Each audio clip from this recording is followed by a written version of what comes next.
on our transformational leadership concept, Bernard Bass actually discussed these 4 crucial traits that is common to transformational leaders. And I want us to just run through them basically. But one ideal I need you to first clarify in your mind is this. 1, a transformational leader sets a very high standard of behavior, like high character standard. Character standard. Once you have that, it will help you to understand idealized influence. They have high ethical standard of behavior, strong moral attitude. They define what is good and what is evil. They distinguish it clearly, and they stand for what is right. So the capacity for causing followers to believe in their cause is actually based on that strength of character, their charisma, the energy with which they defend that character, and their competence. The second thing is that at no point would you meet a transformational leader and their spirit will be so down.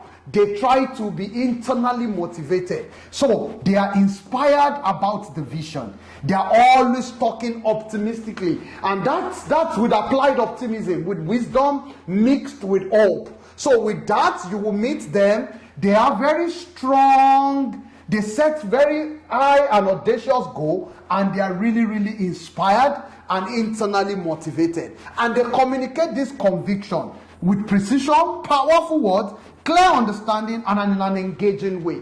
Because of this, it's very difficult for you to catch them cowing down at any point. They are always the one inspiring you. The third thing about them is that they are intellectually stimulated. 2 things comes with intellectual stimulation. They have very strong learning culture, and 2, they have very strong thinking and meditating culture. So it's about the knowledge, the learning, and it's also about the thinking. This thinking deals with depth of rational analysis. With that, they are able to, with their thinking, think without the box and encourage divergent thinking. They are not based on a focused, fixed mindset.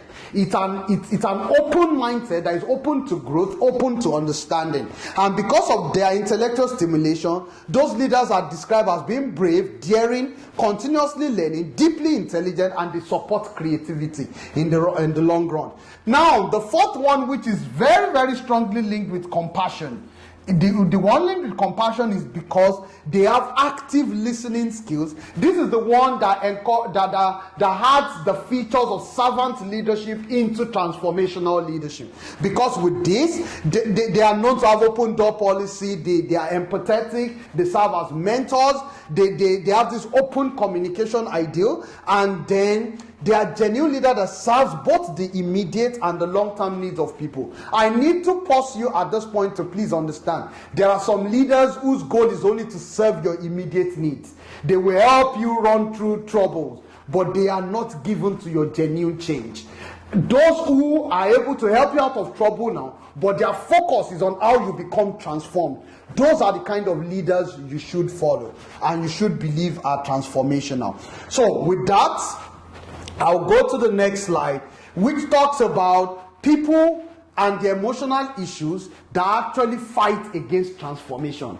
And there's also the system-based issues that also resist transformation. So if you understand this, it will help you as a person who wants to become transformed to work on your priorities, on your desires, and on your motives.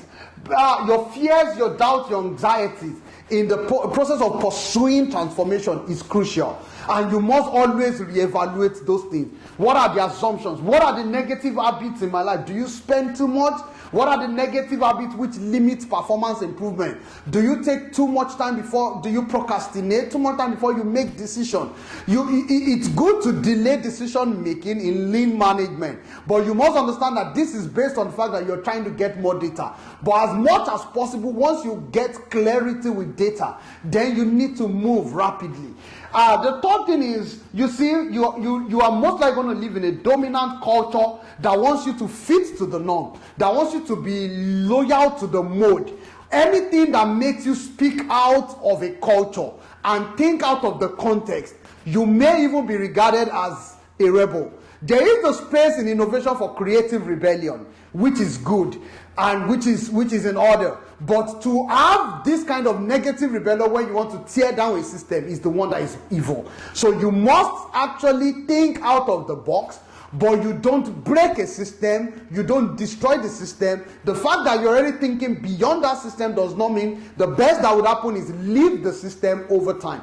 After you have tried to help the system to think or see better. Now we move to the system that we're talking about now. For the system-based issue, there are diverse opinions and interests across stakeholders. And the challenges of communication in an emotionally tensed environment is a difficult thing that prevents transformation.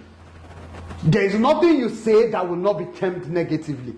So you must be prepared for that as you embrace your transformational journey. You also must understand that there is inertia to continuously learning. People want to rest. They want to have fun. They want to catch fun. They want to visit the park.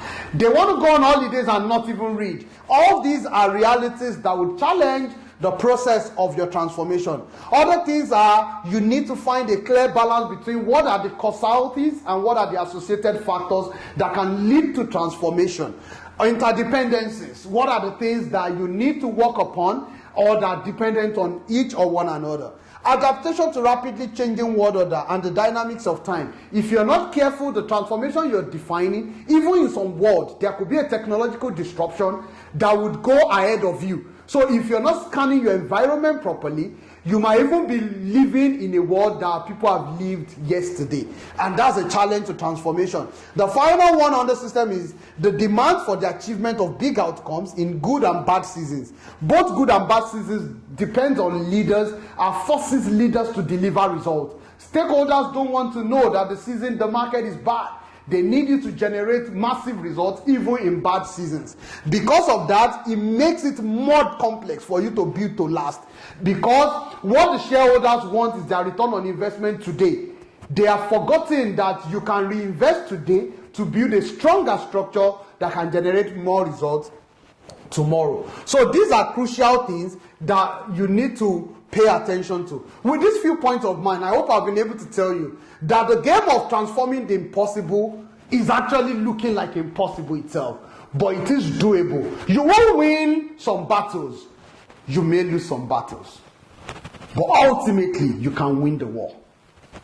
That is one ideal I need you to hold dearly. You will win many battles, you may lose some, but ultimately you will win the war. Why you need to be in active battle reading and keep fighting and positioning for transformation and not quit? Because the world needs transformational leader.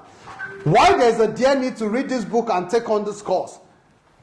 Because you need to have the capacity to dare the impossible and perhaps win those battles so that you can ultimately win the war. I want to wish you great leaps on your journey through this transformational piece and to all the transforming victories that you have ahead of you. Transformational leaders conquer their fear. They deal with all in discipline. They have trained eyes and minds.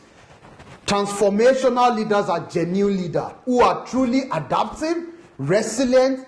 They are servant leaders and they truly serve and transform their people. Ultimately, by the time you read through the books, you will find all these 9 needed agile minds, agile quality minds that are needed for transformation. Don't forget, as you go into the next module, you would be discussing the living mind. After that, the loving mind, the leading mind, the learning mind, the listening mind, the laughing mind, the lean agile thinking mind, the leveraging mind, and the leaping mind. If you're able to integrate these 9 agile quality minds together, no one will be able to stop you on the transformational journey, and your system will be grateful that you did. The transformation of your mind, your teams, your organization, and your society is at stake, and that's why you need to finish this course.